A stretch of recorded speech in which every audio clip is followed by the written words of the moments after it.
اعوذ باللہ من الشیطان الرجیم بسم اللہ الرحمن الرحیم. عزیزان من، آج اپریل 1983 کی 15 موسموں کا تغیر اگر معمول کے مطابق ہوتا تو ہمارے ہاں پنجاب میں 13 اپریل سے گندم کی کٹائی شروع ہو جایا کرتی تھی. یہ بیساکھی اسی لیے ان کا میلہ اور یہ جشن ہوتا تھا اس کٹائی کا. یکم بیساکھ کو یہ شروع ہو جاتی تھی. اور اب کیفیت یہ ہے کہ آج کل سردی نومبر دسمبر جیسی اور بارش جولائی اگست جیسا ہو رہا ہے. اس کی وضاحت کی ضرورت اس لیے پڑی کہ اس مرطوب آب و ہوا کا اثر میری صحت پر بڑا مضر پڑتا ہے. اور اس دفعہ تو آپ نے دیکھا ہوگا قریب 6 مہینے اسی طرح سے گزر گئے. اس کا اثر میری آواز پہ پڑتا ہے اور مجھے معلوم ہے کہ آواز کا اثر آپ کی ذوق سماعت پر کچھ گراں گزرتا ہے. لیکن کیا کیا جائے، یہ ہم اندر عاشقی بالائے غم ہائے دیگر مجبوری ہے. درس کا آغاز سورہ الحدید کی آیت 9 سے ہو رہا ہے. 5:7/9. سابقہ آیت میں یہ کہا گیا تھا کہ وَالرَّسُولُ يَدْعُوكُمْ لِتُؤْمِنُوا بِرَبِّكُمْ، کہ رسول تمہیں دعوت دیتا ہے، بلاتا ہے، پکارتا ہے خدا پر ایمان لانے کے لیے.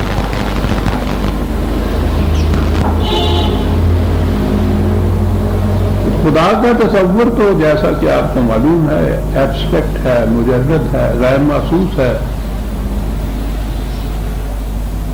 یہ جو پکار ہے رسول کی، رسول تو محسوس پکار سے آواز دیتا ہے، آپ کو بلاتا ہے اپنی طرف. ایک شخصیت آ گئی درمیان میں محسوس. اب وہ جو دعوت دیتا ہے وہ کس چیز کی طرف دعوت دیتا ہے؟ رسول اپنی ذات کی طرف دعوت نہیں دیتا. شخصیتوں کا اس میں سوال ہی نہیں ہے. تو فوراً ہی اگلی آیت میں بات واضح کر دی ہے کہ هو الذی ينزل علی عبدہ آیات بینات. وہ دعوت دیتا ہے تمہیں اس قرآن کی طرف جو خدا کی طرف سے نازل ہوا ہے اس کے اوپر. اس کی آیات یہی وضاحت کر دی. قرآن کی آیات بینات ہیں، مبین ہیں، واضح ہیں. مقصد کیا ہے قرآن کے نازل کرنے کا؟ اور یہ جو رسول تمہیں اس کی طرف دعوت دیتا ہے اس کا مقصد کیا ہے؟ لِيُخْرِجَكُم مِّنَ الظُّلُمَاتِ إِلَى النُّورِ. اس قدر جامع مقصد ہے عزیزان مانیے، اور متعدد مقامات پر آیا ہے قرآن کے اندر کہ یہ قرآن نازل ہم نے اس لیے کیا ہے کہ یہ تمہیں زندگی کی تاریکیوں سے روشنی کی طرف لے آئے. 2 لفظوں میں اتنی جامع حقیقت بیان کر دی ہے کہ اس کے لیے نہ کسی وضاحت کی ضرورت ہے، نہ کسی قسم کے اضافے کی ضرورت ہے. روشنیوں تاریکیوں سے روشنی کی طرف لے آئے. جہاں جہاں بھی قرآن میں یہ چیز آئی، تاریکیاں ظلمات تو جمع کے سیغے میں آیا ہے اور نور واحد کے سیغے میں آیا ہے. تاریکیاں مختلف قسموں کی ہو سکتی ہیں، روشنی کی مختلف قسمیں نہیں ہوتی، وہ ایک ہی ہوتی ہے.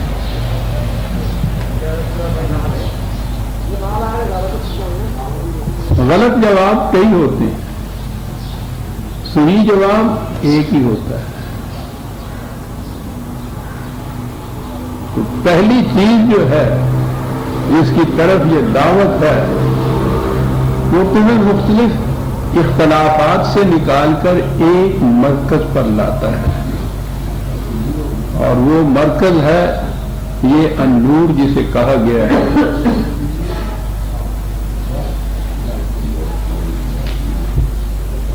قرآن اس قرآن کی روح سے جو امت متشکل کی گئی وہ امتن وسطا واحد کا صیغہ ہے، ایک امت۔ تو نور کے اوپر اگر یہ چلے گی ایمان لانے والی قرآن پر تو ایک امت واحدہ ہوگی، اور جتنے فرقے ہیں یہ سب ظلمات۔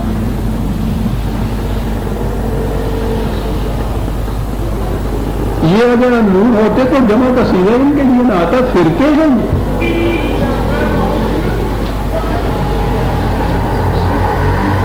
ہر فرقے کا ایک الگ الگ جواب ہے۔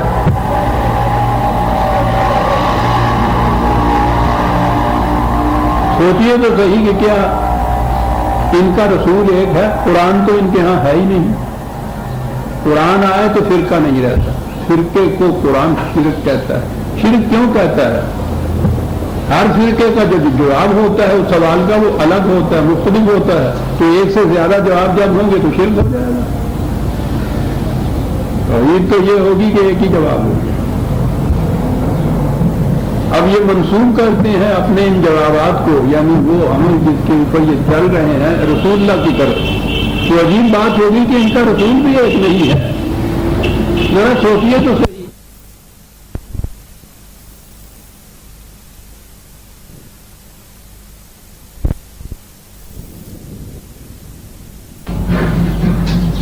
وہ صرف دین میں باقی رہتی ہے کیونکہ اس میں سند اور حجت جو ہے وہ ایک ہو، اور وہ کیا ہے؟ خود قرآن نے بتا دیا کہ النور کیا ہے۔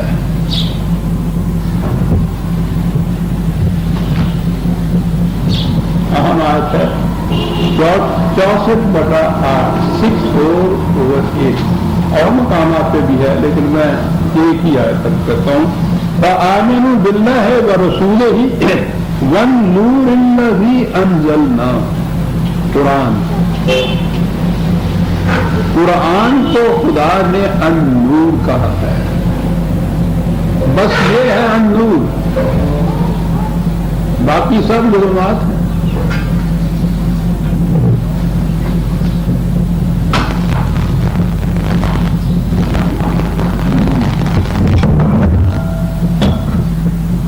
تاریکیوں میں، اندھیرے میں ہوتا کیا ہے؟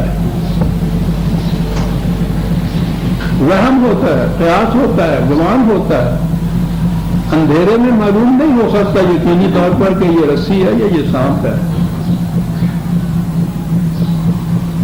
ایک ماچس کی روشنی آ جائے تو پتہ چل جاتا ہے کہ رسی رسی ہے اور سانپ سانپ ہے۔ یہ جو اتنی اختلافات ہیں، باہمی فسادات ہیں، ہر ایک اپنے اپنے جواب کو صحیح کہہ رہا ہے۔ کیوں ہے؟ یہ روشنی نہیں ہے۔ روشنی کا تو کام ہی یہی ہے کہ وہ اختلاف مٹا دیتی۔ ہر شے کمرے کی اپنے اپنے مقام پہ نظر آ جاتی ہے اور پتہ چلتا ہے کہ یہ کیا ہے۔ تاریکی میں یہ امتیاز نہیں ہوتا۔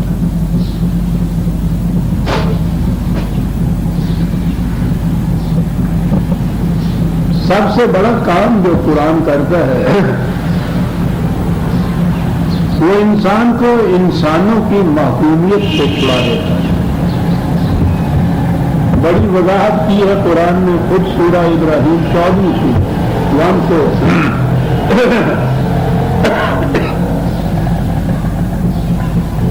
یہ خود مجھ سے بڑا گراں گزرتا ہے، ریزان مانا آپ حضرات سے تو گزرتا ہی ہوگا۔ سورہ ابراہیم 14 سورت الف لام را کتاب انزلناہ الیک لتخرج الناس من الظلمات الی النور۔ یہ کتاب نازل کی ہم نے تیری طرف رسول تاکہ تو اس کے ذریعے سے لوگوں کو تاریکیوں سے روشنی کی طرف لے آئے۔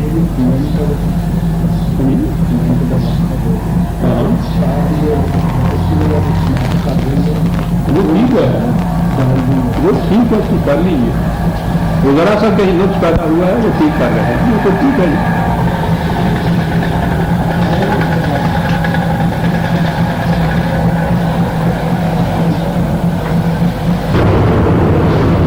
چلتا ہوں تو آنکھوں کے آگے اندھیرا آ جاتا ہے، نظر ٹھیک نہیں آتا، کہنے لگے میاں صاحب یہ بڑھاپا ہے کہ حکیم صاحب رات کو نیند نہیں آتی، آدھی آدھی رات تک جاگتا رہتا ہوں، کہنے لگے میاں صاحب بڑھاپا ہے، کہنے لگے تیرے یقین بنانے والے کی ایسی کی تیسی جو بات کہتا ہوں بڑھاپا ہے بڑھاپا ہے، کہنے لگے میاں صاحب یہ بھی بڑھاپا ہے۔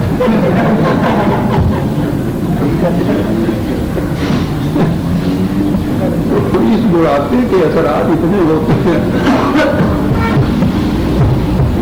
جی۔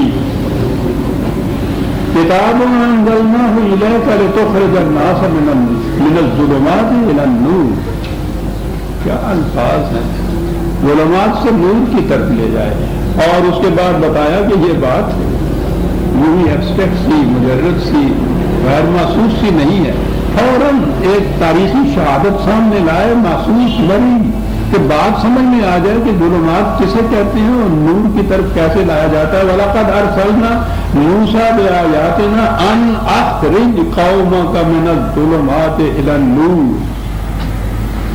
موسیٰ کی طرف بھی ہم نے یہ نور کہا، یہ کہ اپنی قوم کو ظلمات سے نور کی طرف لے آئے۔ وہ کیا تھی ظلمات؟ آیت کا اگلا حصہ ہے وَذَكِّرْهُمْ بِأَيَّامِ اللَّهِ، اس قسم کی کشمکش جو ہوتی ہے نور اور ظلمات کی، ایام اللہ کہہ کے پکارا ہے اس کو، اللہ کے دن تو سارے ہی اللہ کے ہوتے ہیں، لیکن وہ دن جس میں یہ کشمکش انتہا تک پہنچتی ہے اور الحق غالب آتا ہے، اس کو اللہ نے اپنا دن کہہ کے پکارا ہے۔ آگے بات آئی کہ وہ کیا تھی ظلمات جہاں سے نکال کے نور کی طرف موسیٰ لے آئے تھے علیہ السلام۔ وَإِذْ قَالَ مُوسَىٰ لِقَوْمِهِ اذْكُرُوا نِعْمَةَ اللَّهِ عَلَيْكُمْ إِذْ أَنْجَاكُمْ مِنْ آلِ فِرْعَوْنَ، فرعون کی غلامی سے نجات دلائی قوم بنی اسرائیل کو، اور یہ پہلا قدم تھا انہیں تاریکیوں سے روشنی کی طرف لے آنے کا۔ پہلی چیز اور میں کہتا ہوں بنیادی چیز، انسانوں کی معصومیت کے اندر انسانوں کا رہنا، سب سے بڑی تاریکی یہ ہے۔ یہ تو تاریکی کیا ہے، یہ تو اندھائی کر دیتی ہے، نظری کچھ نہیں انسان کو پھر آنے دیتی۔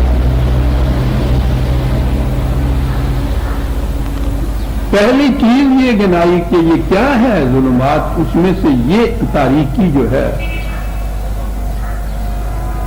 اسے تاریخی مثال کے طور پر بیان کیا کہ یہ تھی وہ سب سے بڑی تاریکی جس سے اس قوم کو نکال کے وہ روشنی کی طرف لے آیا تھا، سینا کی وادیوں میں جہاں وہ کسی انسان کے محکوم نہیں رہے۔ پہلا قدم یہ ہے کہ دوسرے انسانوں کی معصومیت سے آزادی دلائی جائے۔ اگلا قدم پھر وہاں یہ تھا کہ پھر وہ خدا کے احکام کی غلامی جو ہے اس میں ان کو لایا جائے، ان کی معصومیت کے اندر لایا جائے۔ پہلا حصہ لا الہ کا تھا، فرعون کی معصومیت کی، اس کی غلامی کی زنجیروں کو توڑ کے نجات دلانا۔ یہ ابھی پازیٹو کوئی چیز نہیں ہے، یہ نیگیٹو ہی ہے ابھی، لیکن تاریکی تو اٹھ گئی۔ فرعون کی غلامی، انسانوں کی معصومیت، اس سے تو چھٹکارا حاصل ہو گیا۔ اگلی چیز پھر یہ ہے جو مثبت یا پازیٹو آئے گی کہ وہاں احکام خداوندی کی معصومیت، فرما برداری، اطاعت، یہ اگلا حصہ ہے۔ قرآن اس طرح سے تاریکیوں سے نور کی طرف لے آتا ہے۔ دائیں ہی ہماری مثال، میں نے کئی دفعہ یہ لکھا ہے کہ ہماری پاکستان کی مثال بنی اسرائیل کی مثال ہے۔ جو کچھ اس میں ہوا ہے یا ہوا تھا وہ صرف فرعون کی غلامی سے آزادی کے سینا کی طرف ہم آئے تھے، جہاں کوئی چیز ایسی ابھی پازیٹو نہیں تھی۔ پہلا قدم یہ تھا کہ وہاں ہندو اور انگریز کی غلامی سے آزادی ملا کے ایک خطہ زمین میں لے آئیں جہاں کسی انسان کی ابھی معصومیت یا حاکمیت نہ ہو، اور اگلا قدم یہاں وہ ہونا تھا کہ یہاں پھر حاکمیت خود خدا کی ہو۔ بس ہم اسی حصہ اللہ لا کے اوپر رہے اور آگے بڑھ ہی نہیں سکے۔ ہم پازیٹو یا مثبت حصے کی طرف اللہ کی طرف آئے ہی نہیں یہاں یہ. تو پھر وقت ہو یا دوسرے مقامات پہ یہ آپ کے سامنے آیا ہے کہ جب یہ حصہ ہوا اور پھر ادھر آنے کی انہوں نے تدبیر ہی نہ کی، سوچا ہی نہ، فکر ہی نہ کی، تو اس زمین کے متعلق جو قرآن نے خود خدا نے کہا تھا کہ تمہارے نام لکھ دیا ہے، اس کا پتہ ہم نے، اٹھو اور اس کا قبضہ لے لو. کہا کہ اگر تمہارا انداز ریس یہی ہے کہ تم حصہ لا کے بعد آگے اللہ کی طرف بڑھتے ہی نہیں ہے تو محرمہ تو میرا وہ سرزمین 40 سال تک ان پر حرام قرار دے دے گی.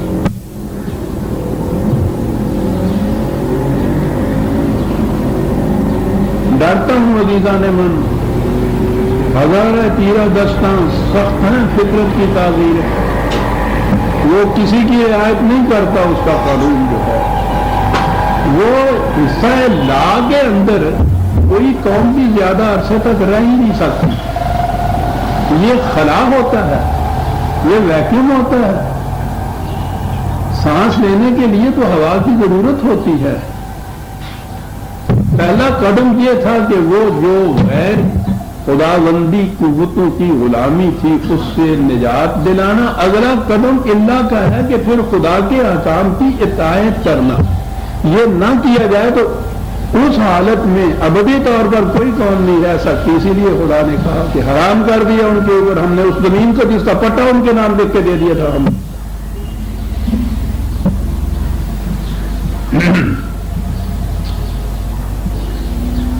کہا یہ کہ یہ رسول ہمارا تمہیں دعوت دیتا ہے اس چیز کی طرف جو تمہیں تاریکیوں سے نکال کر روشنی کی طرف لے آئے گی. یہ النور قرآن نے کہا، خدا نے کہا کہ قرآن ہے، اور تاریکیوں سے روشنی کی طرف آنا انسانوں کی محکومیت سے نکل کر قوانین خداوندی کی اطاعت اختیار کر لینا. یہ ہر قسم کی آزادی دلا دیتی ہے. وَإِنَّ اللَّهَ بِكُمْ لَرَءُوفٌ رَحِيمٌ. رؤوف بھی اور رحیم. رافت تو یہ تھی، وہ جو مثال دی قوم موسیٰ کی کہ فرعون کی سرزمین سے ان کو نکال کے لے آئے، اس میں ان کی اپنی کسی جد و جہد کا دخل نہیں تھا. وہاں سے نکل کے آ گئے تھے. ہمیں بھی جو یہ پاکستان مل گیا ہے، پاکستان کے حصول تک تو ایک قطرہ خون بھی نہیں بہا تھا. یہ تو تقسیم کے معنی میں یہ جتنی چیزیں زیادتی ہوئی ہیں وہ اور چیز ہے. ورنہ یہ سرزمین تو ہمیں جیسے عدالت سے کسی کو ڈگری مل جاتی ہے، وہ تو اس مرد دانا و بینا نے ہمیں بغیر ایک قطرہ خون بہائے ہوئے یہ ڈگری لے کے دے دی تھی سرزمین کی. یہ بات نہیں ہے وہ جو تقسیم کے زمانے میں دوران میں وحشت انگیز تباہیاں ہوئی ہیں ہماری، وہ پاکستان لینے کے لیے نہیں تھی. پاکستان تو مل گیا تھا اس سے پہلے، یعنی یہ خطہ زمین. لیکن ہم کس مقام پہ ہیں؟ اسی مقام پہ جہاں وہ بنی اسرائیل تھے. تو وہاں سے تو آگے سینا کی وادیوں میں آگے مثبت قدم کوئی نہ اٹھایا ہم نے. قوانین خداوندی کی فرما برداری میں نہیں آئے. رافت یا رؤوف جو قرآن نے کہا ہے وہ ہے اس کا وہ حصہ لا کہ جس میں اب خود ایک سرزمین کا خود خطہ مل جاتا ہے. اور رحمت اس کی یہ ہے پھر کہ وہاں سامان نشو و نما ہوتا ہے ہماری انسانیت کے لیے، اور وہ ہوتا ہے قوانین خداوندی کی اطاعت سے. یہ اگلا حصہ ہے رحمت کا. رحمت یہ ہے. اب اس کے لیے وہ پروگرام دیا گیا. آپ دیکھیں گے پچھلی آیتوں کے اندر بھی آمنوا باللہ ورسولہ وانفقوا مما جعلکم، وہاں بھی تھا. پہلا قدم یہ ہے کہ اس نظام کی تشکیل کے لیے، انسانوں کی نشو و نما اور ربوبیت کے لیے جو کچھ بھی کسی کے پاس وہ زائد ہے اسے ان کے لیے دے دینا چاہیے. میں نے جیسا عرض کیا ہے یہ انفاق جو ہے، انفقوا وغیرہ جو لفظ آئے ہیں اس کا ترجمہ یہ عام طور پہ کیا جاتا ہے خرچ کرو خدا کی راہ میں. وہ خرچ کرنے کا تصور اور ہوتا ہے. وہ ہوتا یہ ہے کہ وہ چیز تو ہماری ہے، اس میں سے کچھ ہم نے دے دیا. جیسا یہ کہتے ہیں کہ اس مال میں سے 2.5% دے دو، اگر یہ خرچ کر دو تو سارا مال جو ہے وہ طیب ہو جاتا ہے. یہ خرچ کرنا نہیں ہے، اس کے لفظی معنی ہے کھلا رکھنا. یعنی اس کو اپنی ذاتی ملکیت سمجھ کے باندھ کے نہ رکھیے. یہ حاجت مندوں ضرورت مندوں کی ضرورت پورا کرنے کے لیے یہ کھلا ہونا چاہیے. اس کے لفظی معنی یہ ہے کھلا رہنا. یہ تو نیفا جو ہے اس کا یہ لفظ تو آپ کے ذہن میں ہے نا، یہ ہمارے ہاں شلوار میں پاجامے میں یہ ہوتا ہے نیفا کا تن. جب یہ نوٹ نہیں ابھی روپے ہوتے تھے تو وہ ایک سپلی کی بنی ہوئی میانی سی ہوتی تھی، اس میں روپے ڈالے جاتے تھے. اگر وہ اگلا حصہ اس کا بند ہوتا تھا تو اس کو یہ نہیں کہا جاتا تھا نیفا کو. ایسی میانی کہ ادھر سے ڈالتے جائیں اور ادھر سے بھی کھلا ہو، دونوں منہ کھلے ہوں جس کے، اس کے لیے یہ لفظ بولتے تھے عرب. اگر صرف ڈالنا ہی ہے اس کے اندر اور نکلنا نہیں ہے اس نے، تو اس کے لیے انفاق کا لفظ نہیں آتا تھا. انفاق آتا ہی وہاں تھا کہ جہاں آتا چلا جائے اور نکلتا چلا جائے. کہتے ہیں اسلام قرآن کا معاشی نظام کیا ہے، وہ تو ایک لفظ کے اندر آ جاتا ہے معاشی نظام. یہی وہ روپیہ کہیں اٹک گیا، انفاق کا لفظ نہیں بولا جا سکتا. اب پہلا قدم اس کے لیے ہے کہ مالکم لا اللہ تنفقوا فی سبیل اللہ ہے. کہ کیا ہو گیا ہے تمہیں کہ اپنی ذاتی ملکیت بنا کے بیٹھ گئے ہو، اور اس پروگرام میں کے لیے جو خدا نے تمہارے لیے تجویز کیا ہے، تو جس کا ترجمہ ہے اللہ کی راہ میں خرچ کرنا. بیجا بابا خدا کی راہ میں، تو خیرات کے معنوں میں یہ لفظ آ گیا ہمارے ہاں سبیل اللہ کا جو ترجمہ ہوا. یہ تو وہ پروگرام ہے جو خدا نے تجویز کیا ہمارے لیے. اس پروگرام کی کے حصول اور تکمیل کے لیے پہلا قدم یہ ہے کہ جو کچھ بھی کسی سے زائدہ ضرورت ہے وہ اس نظام کے حوالے کر دے. کاہے کے لیے؟ یہ نہیں ہے کہ وہ اس کے لیے اپنے سامان تعیش خرید کے دے، تو اس لیے کہ تمام ضرورت مندوں کی ضروریات پوری کرنا ہے اس نظام کے ذمہ تھا. تو وہ کہاں سے پورا کرے گا؟ وہ نظام یہ تھا کہ کوئی شخص اپنی ضروریات سے زیادہ اپنے پاس نہیں رکھتا اور ذاتی طور پر خرچ نہیں کرتا کہ یہ خیرات ہو جاتی ہے. اور خیرات سے تو حضور نبی اکرم صلی اللہ علیہ وسلم نے فرمایا ہے کہ خیرات سے تو دل مردہ ہو جاتا ہے. بھیک اور چیریٹی کا تصور نہیں قرآن میں. حق للسائل والمحروم، جن کی ضروریات اپنی محنت سے پوری نہیں ہوتی، ایز آف رائٹ وہ ڈیمانڈ کر سکتے ہیں، ان کا حق ہے اس مال کے اوپر. اور انفرادی اس لیے نہیں کہ اس میں پھر احسان کا جذبہ آ جاتا ہے. آپ کسی ضرورت مند اور غریب کی اپنے طور پہ مدد کیجیے تو وہیں سے اس کے ذہن میں احساس کمتری پیدا ہو جائے گا، انفیریارٹی کمپلیکس، اور آپ کے ذہن کے اندر سپیریارٹی کمپلیکس. وہ جو کہتے ہیں کہ وہ دینے اوپر کا دینے والا آپ نیچے والے ہاتھ سے برتر ہوتا ہے، یہی تو وہ کمپلیکس ہے جو دونوں پیدا کر دیے. وہ خیرات نہیں مانگتا. وہ ایک نظام ہے جس نظام کے اندر ہر شخص کی ضرورت سے زائد جو کچھ ہے وہ وہاں اس نظام میں جمع ہو جاتا ہے، اور وہ نظام ضروریات زندگی ہر شخص کی وہاں سے پورا کرتا رہتا ہے. یہ ہے قرآن کا نظام. وَمَا لَكُمْ أَلَّا تُنْفِقُوا فِي سَبِيلِ اللَّهِ. اس پروگرام کی تکمیل کے لیے کیوں نہیں تم کھلا رکھتے ہیں؟ کیا ہو گیا تمہیں؟ بہت زور کی بات ہے. دلیل کیا ہے؟ وَلِلَّهِ مِيرَاثُ السَّمَاوَاتِ وَالْأَرْضِ. یہ جو کچھ بھی ہے یہ تمہاری ملکیت تو نہیں ہے. یہ تو ایک انتظامی ضروریات ہیں جس کے لیے فلاں جو ہے فلاں کے زیر انتظام دے دیا، اتنا اس کے لیے دے دیا، تو تم مالک تو نہیں بن سکتے. کھلا کیوں نہیں رکھتے؟ کہ چٹھی رسان جو منی آرڈر تقسیم کیا کرتا ہے، اگر وہ سمجھ جائے کہ اسی کی ملکیت ہے تو پوری برخاست ہو گیا دوسرے دن. اس کا کام تو تقسیم کرنا ہوتا ہے. وہ صحیح کہا تھا حضرت عمر رضی اللہ تعالیٰ عنہ کہ میرا فریضہ تو صرف خزانچی کا ہے، آتا ہے جمع کرتا رہتا ہوں، جاتا ہے اس کو لکھتا رہتا ہوں کہ فلاں کے لیے چلا دیا ہے. میرا کام تو اتنا ہے اس کے اندر. وَلِلَّهِ مِيرَاثُ السَّمَاوَاتِ وَالْأَرْضِ لَا يَسْتَوِي مِنكُم مَّنْ أَنفَقَ مِن قَبْلِ الْفَتْحِ وَقَاتَلَ أُولَٰئِكَ أَعْظَمُ دَرَجَةً مِّنَ الَّذِينَ أَنفَقُوا مِن بَعْدُ وَقَاتَلُوا. یہ نبی اکرم صلی اللہ علیہ وسلم کے ساتھی جن کو صحابہ اعتبار کہا جاتا ہے، اس کے متعلق قرآن میں متعدد مقامات پر یہ آیا ہے. ان کے درجات بڑے بلند ہیں. تو سیدھی سی بات یہ ہے کہ قرآن نے ان کے متعلق یہ متعین طور پہ کہہ دیا کہ ان کے لیے مغفرت ہے اور ہم نے ان کے لیے جنت عطا کر دی، تیار کر دی ہوئی. اور صحابہ میں تمام شامل ہیں، مہاجر اور انصار دونوں. یہ بہت اہم مقامات ہیں جن پہ یہ بات کئی دفعہ آ چکی ہوئی ہے. جب بھی پھر آئے گی کہیں دوہراتا چلا جاؤں گا.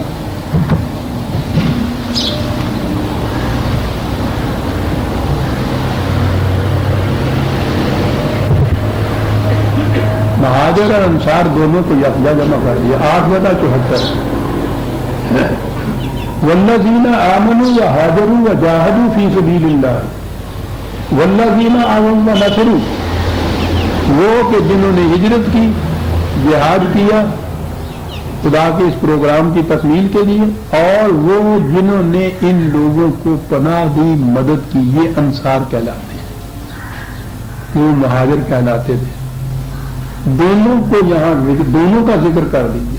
وَنَصْرُ أُولَٰئِكَ هُمُ الْمُؤْمِنُونَ حَقًّا، یہ سب کے سب مومن حقا ہیں، پکے سچے مومن، کسی ایک کی استثناء نہیں ہے. تمام مہاجر، تمام انصار مومنون حقا مغفرۃ لہم مغفرۃ ورزق کریم.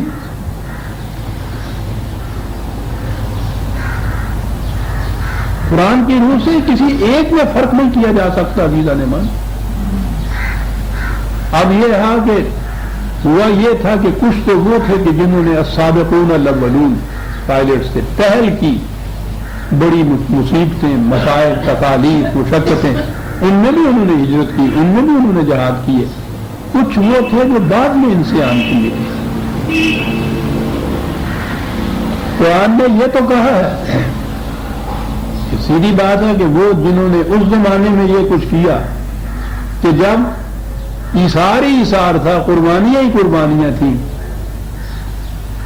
کہیں کوئی چیز ایسی یقینی نہیں تھی کہ اس میں سے ہمیں بھی کچھ ملے گا، بلکہ اس دور کے اندر تو انہوں نے جانیں بھی دے دی، اپنی شہید بھی ہو گئے. انہوں نے دیکھا ہی نہیں ہے کہ وہ نظام جس کے لیے ہم جانے دے رہے ہیں وہ کب قائم ہوگا، کیسا ہوگا. انہوں نے یہ دیکھا تک نہیں. وہ اتنے پائلٹس تھے. السابقون الاولون قرآن جن کا کہتا ہے. یہ بعد میں جو آئے ہیں ان کی صورت یہ ہے کہ اتنی مصیبتیں، مشقتیں نہیں رہی، اور بعد میں آئے ہیں تو پھر تو یہ نظام قائم ہو گیا، مملکت قائم ہو گئی. یہ سلسلہ جاری رہا. قرآن نے کہا ہے کہ یہ جو پہلے من قبل الفتح ہے، مکہ کے فتح ہونے سے پہلے کا زمانہ جو تھا 7 سال کا، وہ بڑی ہی آزمائشوں کا زمانہ تھا. اس میں جنہوں نے یہ کچھ کیا ہے اس میں شبہ نہیں، اولئک اعظم درجۃ، ان کے مدارج خدا کے ہم بڑے بلند. یہاں بھی یہ چیز کہی، والذین آمنوا من بعد وہاجروا وجاہدوا معکم فاولئک منکم، ان کو بھی اپنے سے الگ نہ کرو،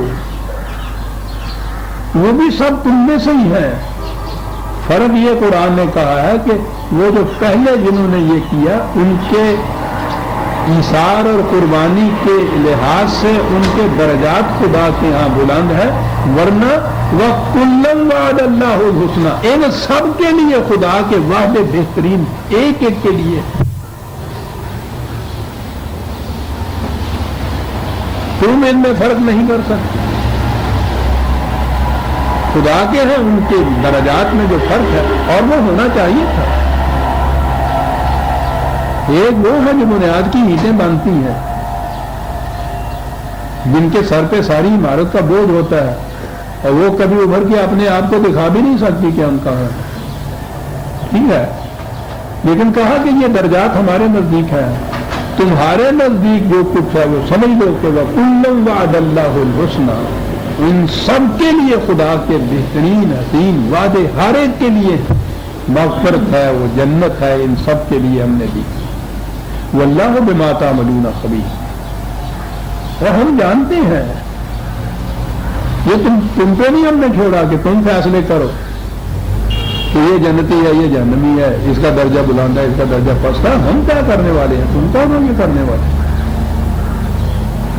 اس لیے عزیزان من، قرآن کریم نے ان کے لیے جو لفظ والذین معہ کہا ہے، محمد الرسول اللہ والذین معہ وشداء علی الکفار رحماء بینہم، یہ رسول اللہ صلی اللہ علیہ وسلم کے ساتھی جن کو کہا ہے، حضور کی ساری زندگی میں جنہوں نے بھی اسلام لا کر حضور کا ساتھ دیا ہے، معیت ہے، وہ تمام کے تمام اس زمرے میں شامل ہو جاتے ہیں، خواہ وہ فتح مکہ سے پہلے کے ہوں یا فتح مکہ کے بعد کے ہوں، حضور کے ساتھیوں میں ان کا شمار ہو۔ ہمارے نزدیک یہ تمام کے تمام خدا کے ان وعدوں کے مطابق ان کے مدارج خدا کے یہاں بلند ہوں، ہمارے نزدیک سب کے لیے خدا کے حسنہ وعدے ہیں، اور سب ایک جیسے ہیں، کرنے ایک ہی مشن کی۔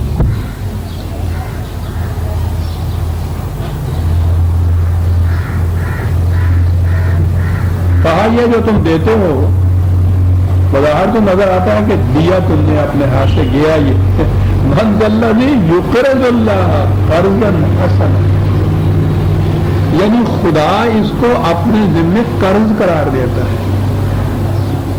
ملاحظہ فرمائیے، میراث السماوات والارض اس کے لیے، لیکن کیا یہ رہا ہے کہ جو کچھ تم اس وقت دیتے ہو، یہ وہ غور ہے نا کہ جس میں اس زمانے میں ابھی ریٹرن کچھ نہیں تھی، انویسٹمنٹ ہی تھی، دیے ہی جانا تھا۔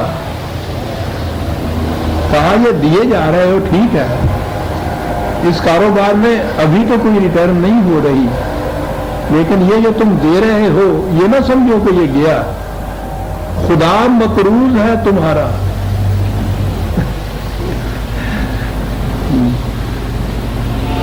کیسی خوش معاملگی ہے سر، غرض ہے۔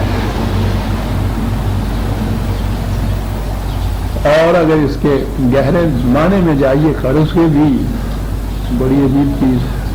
یہ جو جگالی کرنے والے مویشی ہوتے ہیں، آپ نے دیکھا ہوگا کہ وہ بیل گائے وغیرہ چاٹتے جاتے ہیں، اور وہ ایسا ہوتا ہے وہ جو کچھ کھاتے ہیں وہ ڈھیلتے چلے جاتے ہیں میدے کے اندر، جلدی جلدی جلدی جلدی چباتے نہیں ہیں، وہ سارے کا سارا جمع کر، اس کے بعد وہ اطمینان سے بیٹھتے ہیں۔ آپ نے دیکھا ہوگا آنکھیں باندھی ہوئی، پھر ہل رہا ہے اور وہ منہ سے باہر نکلا ہے، اور وہ اس کو اس قابل بنا رہے ہیں چبا چبا کے کہ وہ جسم میں اسمیلیٹ ہو جائے، جزو بدن بن جائے۔ اس کے بعد بنتا ہے وہ جزو بدن، پہلے وہ سارے کا سارا ذخیرہ ہی ہوتا ہے۔ یہ جو اس قسم کی ریٹرن ہو نا کہ حاصل تو کیا جائے تو وہ اس شکل کے اندر ہو، را شکل کے اندر ہو، جزو بدن نہ بن رہا ہو، لیکن اس کے بعد اس طرح جگالی کر کے اس کو ایسے پیس دیا جائے کہ جزو بدن بن جائے، اس کو کہتے ہیں قرض۔ اور مقراض یہی سے ہے، اس کو کاٹ کاٹ کے چھوٹا چھوٹا کرنا۔ جو کہا تم جو ہمیں دیتے ہو یہ را فارم کے اندر میٹیریل ہے جو تم دے رہے ہو، اور ہم جو تمہیں واپس دیں گے اسے تو وہ اس شکل میں دیں گے جب یہ تمہاری نشو و نما کا ذریعہ بن جائے، اسمیلیٹ ہو جائے، یہ ہم کر کے تمہیں دیں گے اور واپس دیں گے تمہیں، اور اتنا ہی نہیں دیں گے فَيُضَاعِفُهُ لَهُ، اس سے بھی زیادہ تو عزیزاً من اپنی نوعیت کے اعتبار سے بھی یہ ہو جاتا ہے، وہ را میٹیریل میدے میں اکٹھا ہوا وہ جزو بدن نہیں بنتا۔ یہ جو شکل اس کی پیدا کرتا ہے خدا کہ وہ اس میں جزو بدن بن جاتا ہے، یہ اس میٹیریل کے مقابلے میں خود یہی بڑا اضافہ ہے۔ تو پھر وہ تو اس کے ساتھ یعنی کیا کچھ دیتا ہے. اور تو اس لیے کہا کہ یہ ذہن میں نہ رکھو تم کہ دیا تم نے اور گیا.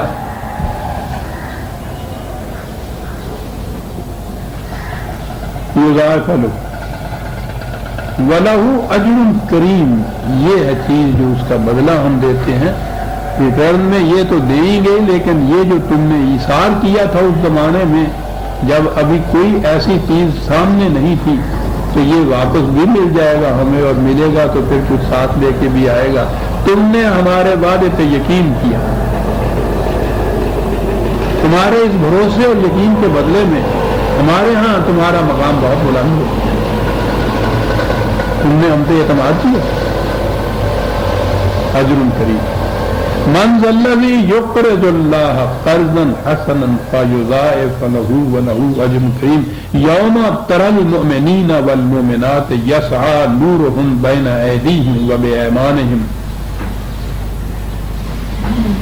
میں نے عرض کیا تھا یہ کہ قرآن کی روح سے زندگی جو روا ہے مسلسل آگے بڑھتی ہے، چلتی ہے، ارتقائی منازل طے کرتی ہوئی بلند بھی ہوتی ہے، آگے بھی بڑھتی ہے، بلندیوں کی طرف بھی جاتی ہے. یہ ایولیوشن جس کو کہتے ہیں، ارتقاء جس کو کہتے ہیں، اس میں یہ دونوں چیزیں ہوتی ہیں کہ رکے نہیں، بڑھتی چلی جائے اور بلند ہوتی چلی جائے. قرآن نے یہی تصور دیا ہے زندگی کا. اور جنت جس کو کہا گیا ہے وہ یہاں سے زندگی مسلسل آگے چلتی ہے. میں نے عرض کیا، یاد ہوگا آپ کو کہ میں لائف آفٹر ڈیتھ والی بات جو ہے یہ نہیں کہا کرتا. یہ لائف آفٹر لائف ہے، ایک مسلسل زندگی چلتی ہے اور اس سے وہ آگے بھی چلتی ہے، اس سے اونچی بھی ہوتی ہے. طبقاً ان طبقاً قرآن کہتا ہے، ایک طبقہ سے دوسرا اونچا طبقہ میں جاتی ہے. تو یہ زندگی کی تو یہ کیفیت. اب ہمارے یہاں تصور یہی ہے عام طور پہ کہ جنت میں گئے اور وہاں پھر ابدی طور پر اسی حالت کے اندر جنت میں رہنا ہے. یعنی وہ جو کچھ دیا ہوا ہے وہاں فراوانیوں سے، وہ دودھ کی نہریں اور شہد کی نہریں اور پنوں کا گوشت اور حریر و اطلس اور یہ اور وہ اور زیورات وغیرہ، یہ سارا کچھ دے دلا دیا، وہاں چلے گئے ہم. اب اس کے بعد کیا؟ نہ کوئی کام نہ کوئی کاج، سوگوں پہ لیٹے ہوئے، پتہ نہیں حکا بھی ہوئے گا کہ نہیں.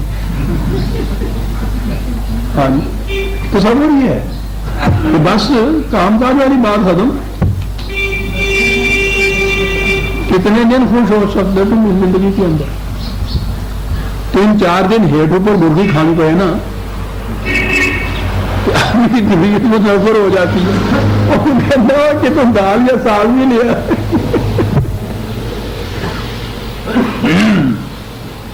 بور ہو جاتا ہے انسان. اتنی بے قیمت چیزیں کیوں نہ ہو، چند دنوں کے بعد اگر وہی کچھ ہے تنوع نہیں اس میں پیدا ہوتا، بور ہو جاتا ہے. تو اس زندگی میں اگر آپ کو کوئی یہ کچھ دے دے اور کہے کہ صاحب ابدی طور پہ بس اسی میں تم نے رہنا ہے، کوئی کام کاج نہیں، کوئی تنوع نہیں، کسی قسم کا چینج نہیں، بس یہ ہے جو کچھ بھی ہے، کیا ہے وہ جنت. اس کے لیے تو لفظ جہنم ہے قرآن نے جو جہنم کے لیے بلایا ہے. وہ جہاں زندگی آگے بڑھنے سے رک جائے، وہ رک جانا ہے ایک مقام کے اوپر جو جہنم ہے، جو جہنم ہے.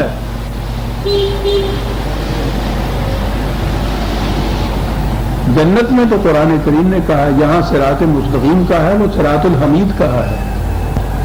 آگے یہ راستہ جو ہے اس مائل سٹون سے جو آگے بڑھے گا، جا کے تم دیکھو گے وہ سڑک یہاں سے کے مقابلے میں کہیں اچھی بنی ہوئی ہوگی، یوں کہہ لو یہ نا.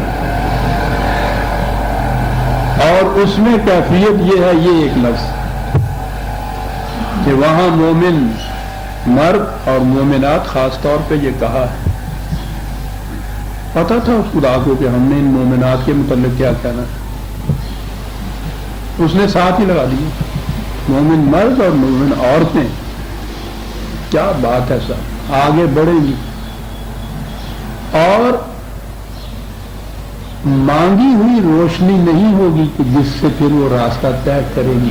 نورہم، ان کی پیشانی سے ایک سرچ لائٹ نکلے گی جس کی روشنی میں وہ اگلی منزلیں طے کریں گے. کیا خوبصورت تشبیہ ہے. روشنی بھی مانگی ہوئی نہیں ہے. حسن عمل کی پیشانیوں سے جو نکلنے والا نور ہے، نورہم ہے، وہ آگے آگے چلے گا اور اس کی روشنی میں یہ اگلی منزلیں طے کریں گے. بشرا کمل یوم، مرحبا کی آوازیں آئیں گی ادھر ادھر سے.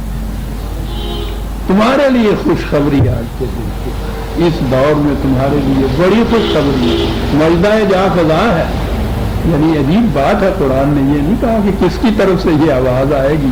بشرا لہم، آوازیں یہ آئیں گی چاروں طرف سے ان کے لیے آئیں گی. جنات تجری من تحتها الانہار خالدین فیہا، وہ باغات کے جن کی شادابیاں خزان نا آشنا ہوں گی،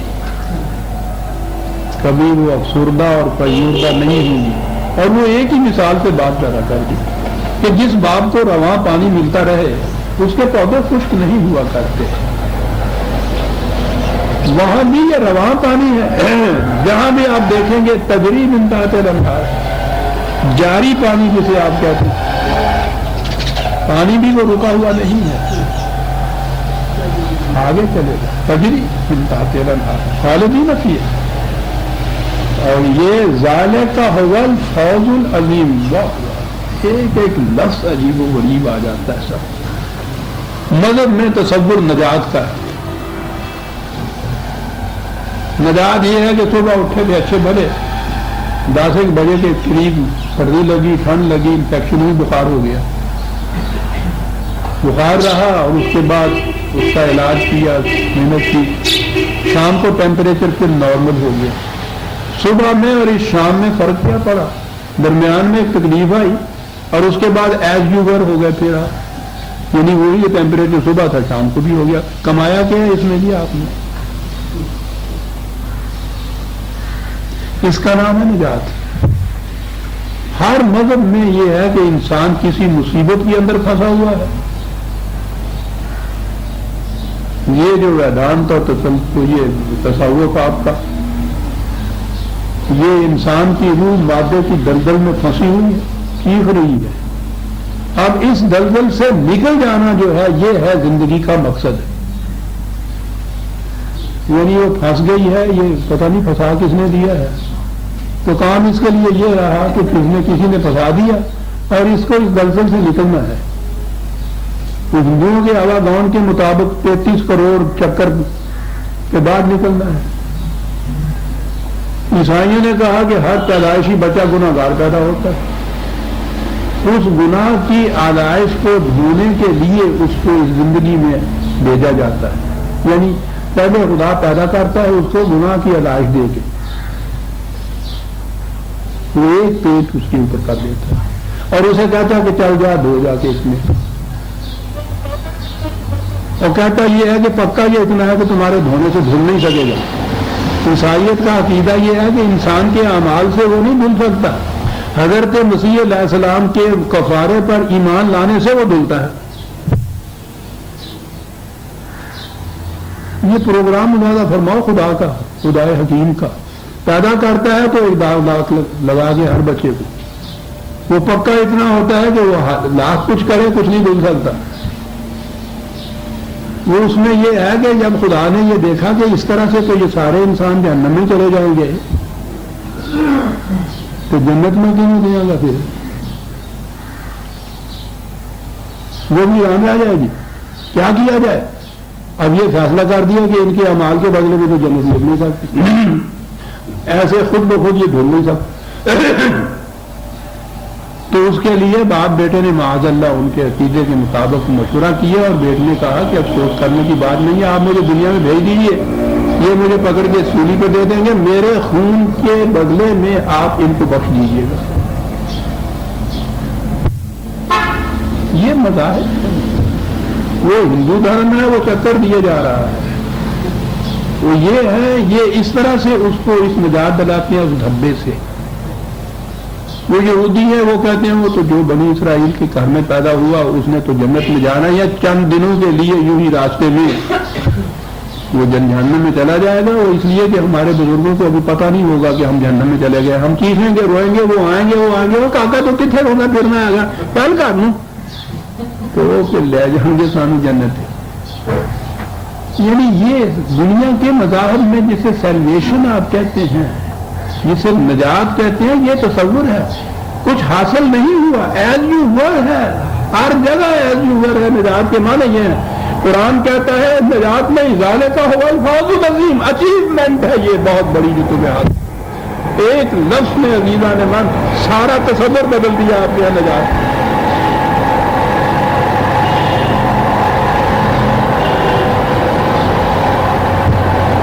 اچیومنٹ اور سلویشن میں جو فرق ہے عزیزہ نے من، یہ ہے اسلام کی فوقیت باقی مذاہب کے مقابلے میں۔ وہاں سب کچھ کرنے کے بعد بھی جو کچھ ہوتا ہے کسی مصیبت سے چھٹکارا ہوتا ہے، صرف حاصل نہیں کچھ ہوتا۔ یہاں جو زندگی کا پروگرام دیا جاتا ہے فوز العزیز، بہت کچھ حاصل ہوتا ہے اس کے اندر۔ تھوڑا سا اور وقت لے گا کہ ہمارے ختم یوم یقول المنافقون والمنافقات للذین آمنوا انظرونا نقتبس من نورکم۔ قرآن بتاتا یہ ہے کہ اس دنیا کے اندر جو کچھ کیا ہوگا اسی کے نتائج ہیں جو اگلی زندگی میں ملیں گے، اس سے وہ زندگی متعین ہوگی۔ اچیومنٹ کی زندگی، کچھ حاصل ہو گیا، زندگی کی اگلی منزل یعنی اگلی کلاس میں پروموشن ہو گئی، اس کی پاس مارکس حاصل کیے، ہائر کلاس کے اندر چلا گیا۔ وہ یہ نہیں ہے کہ وہاں جا کے کچھ کرے گا تو پھر وہ اگلی کلاس میں چلا جائے گا، وہ یہاں جو اس نے محنت کی ہوگی ایگزامینیشن ہولڈ ہونے سے پہلے اس کا نتیجہ ہوگا جو وہاں ملے گا۔ یہ بڑی پکی بات قرآن کی روح سے ہے۔ اب اس دنیا کا جو اہمیت ہے وہ سامنے آ گئی۔ یہ کلاس میں چڑھنے کے لیے، امتحان پاس کرنے کے لیے وہ یہاں ہے جو محنت کرنی ہے،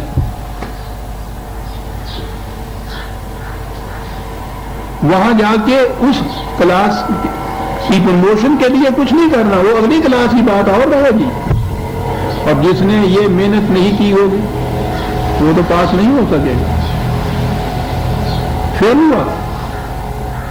اور وہاں فیل جو ہیں ان کے لیے دوبارہ چانس نہیں ہے۔ یہ قرآن میں متعدد مقامات پہ یہ بات بڑی اہم ہے، یاد رکھیے کہ اس کے بعد اس دنیا میں واپس آنے کا سوال نہیں پیدا ہوتا۔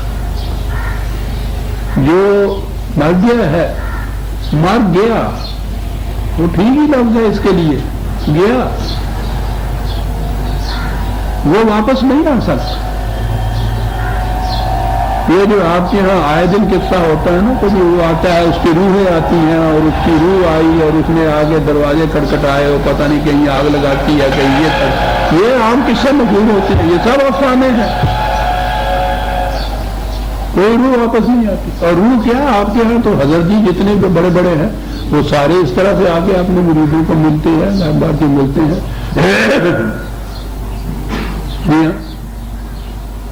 قرآن ایک مقام پہ نہیں متعدد مقامات میں آتا ہے کہ جو گیا ہے وہ اس دنیا میں واپس نہیں آ سکتا۔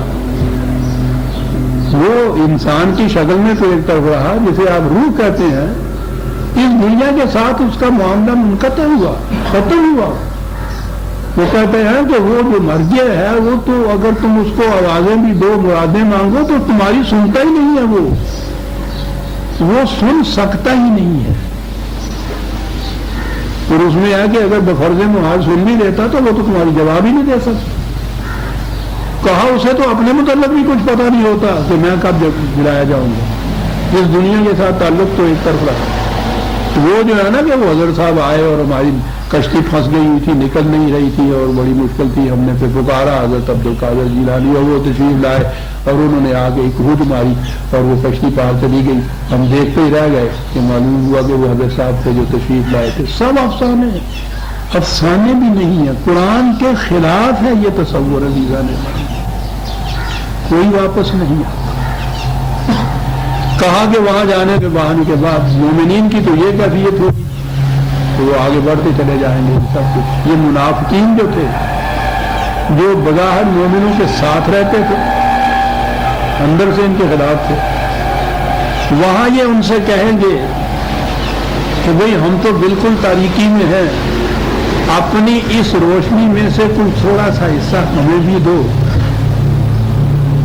ان سے کہیں گے قیل ارجعوا وراءکم فالتمسوا نورا، کہا جائے گا کہ جو تاریکی میں وہاں سے آیا ہے یہاں آنے کے بعد اس کو روشنی نہیں مل سکتی. قرآن میں من کان فی ھذہ اعمی فہو فی الآخرۃ اعمی، جو یہاں سے اندھا گیا ہے وہ وہاں بھی اندھا رہے گا، وہاں بینائی نہیں مل سکے. ان سے کہا جائے گا کہ وہ بینائی تو وہاں ملنی تھی، روشنی تو وہاں ملنی تھی، جا سکتے ہو تو وہاں جاؤ، وہاں جا کے پھر قصبے سے یہاں کرو اور روشنی ملے گی. وہاں تم جا نہیں سکتے، یہاں تو وہ مل نہیں سکتے. فَضُرِبَ بَيْنَهُمْ بِسُورٍ لَهُ بَابٌ بَاطِنُهُ فِيهِ رَحْمَةٌ وَظَاهِرُهُ مِنْ قَبْلِهِ الْعَذَابُ قِبَلِهِ الْعَذَابُ. بہت اچھا. منافقت جو ہے کہا یہ ایمان اور منافقت میں فرق ہے.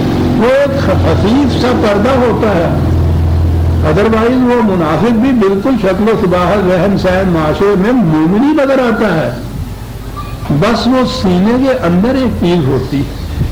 قرآن نے دوسری جگہ اسے حجاب المستور کہا. ایک پردہ جو تمہیں نظر نہیں آ سکتا ہے وہ پردہ ہوتا ہے، اور واقعی منافقت ایک پردہ ہوتا ہے. لیکن کہا کہ پردہ تو ہوتا ہے ایسا جو نظر نہ آئے. فرق کتنا بڑا ہوتا ہے؟ کہا فرق یہ ہوتا ہے کہ پردے کے ایک طرف والے جو ہیں وہ رحمت ہی رحمت کے اندر ہیں، پردے کے دوسری طرف والے جو ہیں وہ عذاب ہی عذاب کے اندر ہوتا ہے. اور عذاب کی بات وہاں کی تو ہم بتا نہیں سکتے. ایک شخص کو عزیزان من جو بیروت بدل کے اندر سے وہ منافق ہو، کافر ہو، نہ ماننے والا ہو، فریب دہی کے لیے وہ اس جماعت کے اندر شامل ہوا ہو، ان جیسا بن کے رہ رہا ہو، مسلسل عذاب ہوگا، جہنم کی آگ ہوگی جس میں سے وہ گزر رہا ہوگا. ہر آن قرآن کہتا ہے کہ یا کبون کل صیحۃ علیہم، وہ تو کہیں پتہ کھڑکے گا تو اس کو کہے گا کہ آئی مصیبت میرے لیے. منافقت کی زندگی، وہ کھلا ہوا کفر، کھلا ہوا ایمان، دو زندگیاں ہیں، الگ الگ ہے. دھڑکا نہیں لگا ہوا ہوتا کھلے ہوئے کافر کو، ٹھیک ہے، مخالفت کی زندگی ہے، دھڑلے سے وہ زندگی بسر کرتا ہے. منافق اندر سے کچھ ہو اور باہر سے وہ کچھ کہے، اس کی تو کیفیت یہ ہوتی، ہر آن اس کو یہ خطرہ ہوتا ہے کہ مرا نہ، یہ بھی میرے پیچھے چلا آ رہا ہے صاحب، میرے لیے کچھ کر رہا ہے صاحب. کہتے ہو نہیں وہ تو اپنے کام جا رہا تھا، کہنے لگے نہیں مجھے دھڑکا ہے لگا ہوا. ہر سائے سے ڈرتا ہے، ہر ایک کی حرکت سے ڈرتا ہے. منافقت بڑا عذاب ہوتا ہے، سخت. اسی لیے قرآن نے کفار کو تو جہنم کے اوپر کے درجے میں رکھا ہے، منافقین کو سب سے نیچے کے درجے میں رکھا ہے. یہ درجے اسفل من النار، مسلسل آگ، نار اللہ الموقدۃ اللہ کی تتبع الافئدہ، اس آگ میں جس کے شعلے اس کے دل کو ہر وقت لپیٹے ہوئے ہوتے ہیں. منافقت کی یہ زندگی ہوتی ہے عزیزان. کہا یہ ہاں ٹھیک ہے، کچھ وقت بعد میں بھی تو ہم آئے تھے. یہ ٹائم کیپر صاحب منٹ کا صاحب تو جڑے تھی وچ لے لیا وہ بھی جو یہ حساب ہی کرنا. ہاں جی ٹھیک ہے جی، وہ بھی ہاں جی یہ ٹھیک ہے جی. ہاں بہرحال مسلسل یہ مضمون آگے بھی چلتا ہے، اس لیے اسی آیت پہ ہم چھوڑتے ہیں اس کو. سورہ حدید کی آیت 14 تک ہم آ گئے، 13 تک آ گئے، 14 سے آئندہ لیں گے. ربنا تقبل منا انک انت السمیع العلیم. اور یہ اعلان ہے نہایت ضروری، صحرا میں بھٹکتے والوں کو اگر کوئی نشان منزل دے دے کہ میں وہ ہے جہاں تم نے جانا ہے اور یہ ہے وہ راستہ ہے، اس کا یہ نشان منزل دینا ہی جو ہے وہ بڑا احسان ہوتا ہے۔ خود خدا نے رسول اللہ صلی اللہ علیہ وسلم کے متعلق بھی جو کہا ہے وَوَجَدَكَ ضَالًّا فَهَدَىٰ، جو کہا ہے کہ تم تلاش حقیقت میں سرگرداں پھر رہے تھے، ہم نے نشان منزل دیا تمہیں۔ یہ بڑی چیز ہوتی ہے ایک رہنورد شوق کے لیے کہ منزل کا نشان کوئی نہ ہو، وہ بھٹکتا پھر رہا ہو راستوں کی تلاش میں، اور کوئی اس کو نشان منزل دے دے، محسن ہوتا ہے۔ اقبال محسن ہے ہمارا آپ کا، آنے والی نسلوں کا، اس نے صحرا نورد امت کو نشان منزل دیا تھا۔ ایک احسان تو اس کا عالمگیر ہے، اس نے انسانیت کو بھی نشان منزل دیا تھا۔ ایک احسان ان کا اہل پاکستان پہ ہے کہ انہیں بھی اس نے نشان منزل دیا تھا۔ ذاتی طور پہ مجھ پہ بھی احسان ہے کہ میں نے جو قرآن کو سمجھا، ظلمات سے نکل کے اس نور کی طرف آیا ہوں، تو یہ میں نے کسب ضیاء اسی کی فکر سے کیا ہے، یہ ذاتی طور پہ بھی احسان ہے۔ 21 اپریل علامہ اقبال کا یوم وفات ہے، ہر سال اس پہ میں کچھ خصوصی درس پیش کیا کرتا ہوں۔ 21 کو تو جمعرات ہے، ہمارا اگلا جمعہ 22 کو آئے گا، تو 22 کے جمعے کا جو خصوصی درس ہے وہ علامہ اقبال ہی کا ایک مصرع ہے کہ حقیقت خرافات میں کھو گئی۔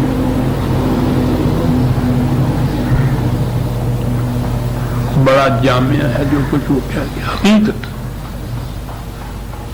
کھو گئی خرافات میں۔ کس طرح کھو گئی؟ یہ امت روایات میں کھو گئی۔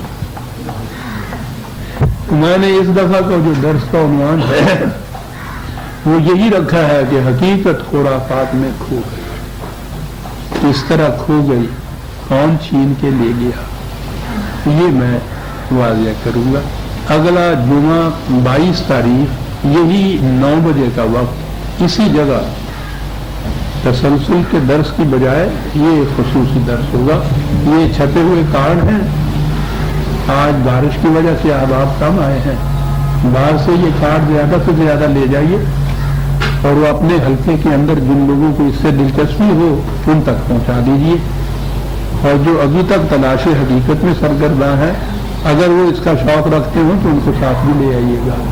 میں بتاؤں گا کہ یہ نشان منزل کیا تھا جو اس نے دیا تھا اور یہ حقیقت کس طرح سے خرافات میں کھو گئی۔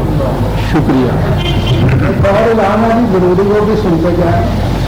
اسلام کیا ہے، محترم پرویز صاحب کی کتاب کافی عرصے سے آؤٹ آف پرنٹ تھی، کئی سال ہو گئے تھے، اس کا نیا ایڈیشن چھپ کے آ گیا ہے، کسی صاحب کو ضرورت ہو تو بات اسٹال سے مل سکتی ہے۔